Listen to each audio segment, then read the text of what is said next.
Hi everyone, I'm Royal Hansen. I lead the engineering team that focuses on privacy, safety, and security at Google. I'm thrilled to be here with all of you today, speaking on such an important topic at such an important time. I'd like to start today by telling you a bit more about myself and how I ended up here.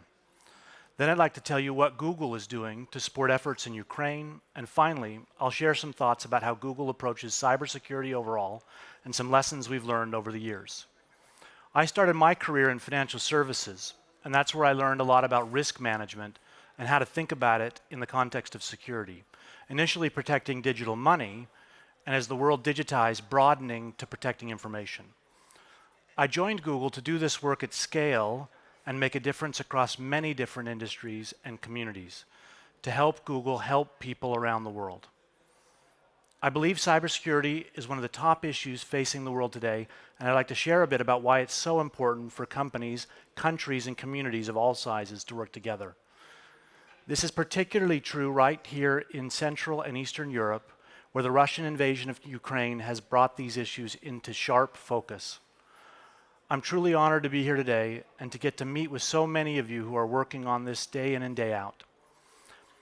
As governments in the region and elsewhere in the world tackle this issue, we want to ensure we are doing everything we can to support those efforts.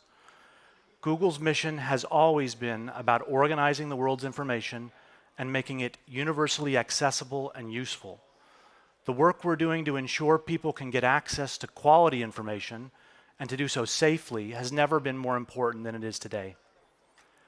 As the Russian invasion of Ukraine unfolded, at Google, we were thinking about how and where we can be helpful, and we mobilized to help respond to the political and humanitarian catastrophe along 4 dimensions.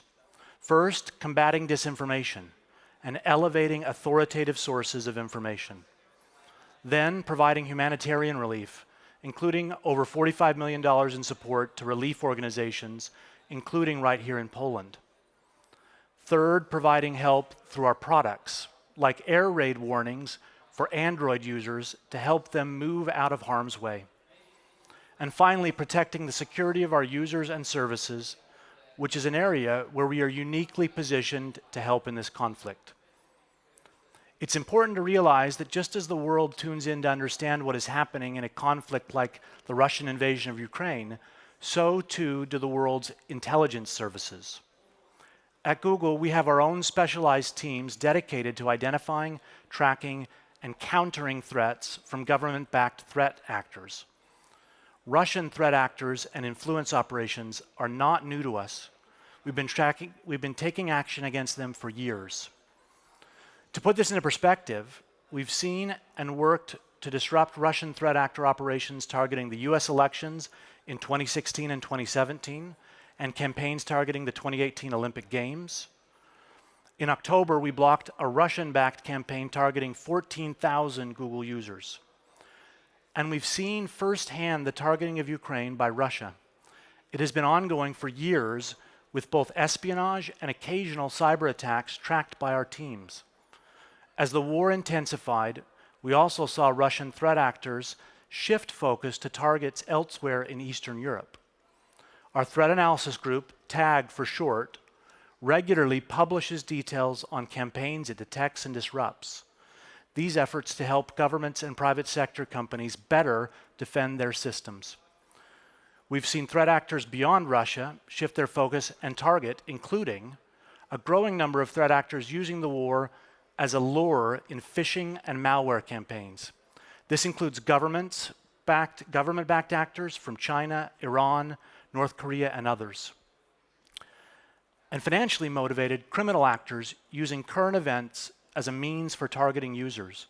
For example, we've seen one cybercrime group impersonating military personnel to extort money for rescuing relatives in Ukraine.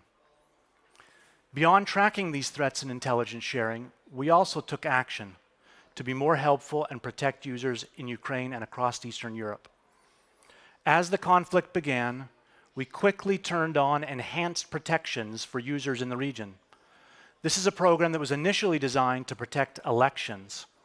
We also observed a surge of distributed denial-of-service attacks.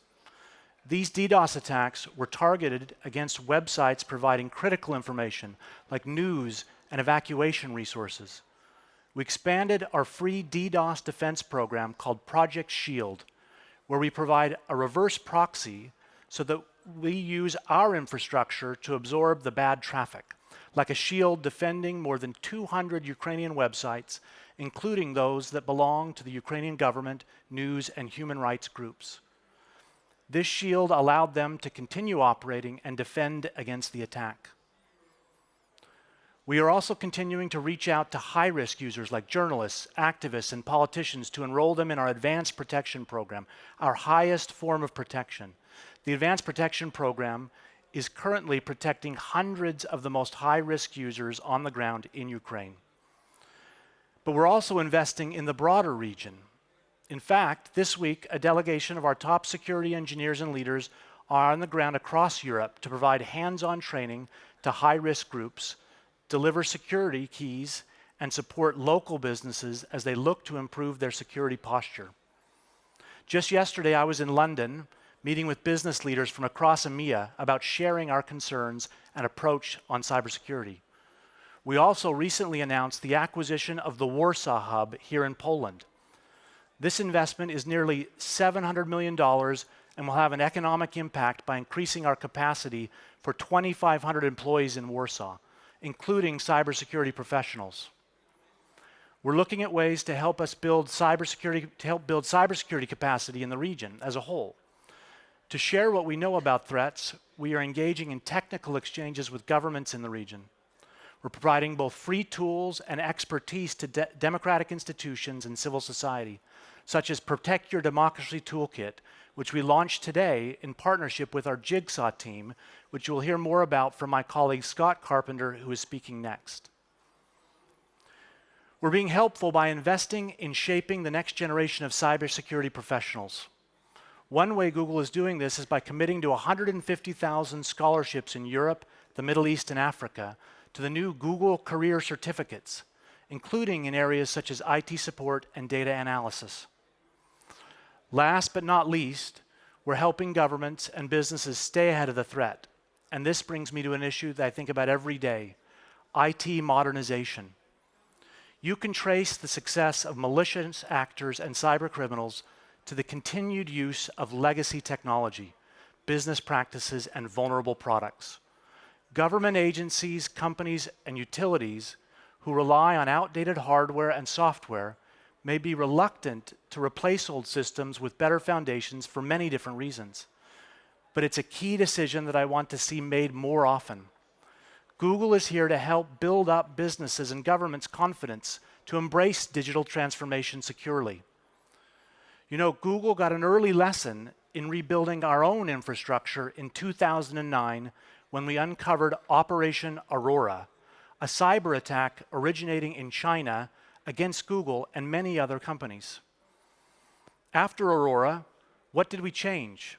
It wasn't any one line of code, it was our entire philosophy, how we approach security as a whole.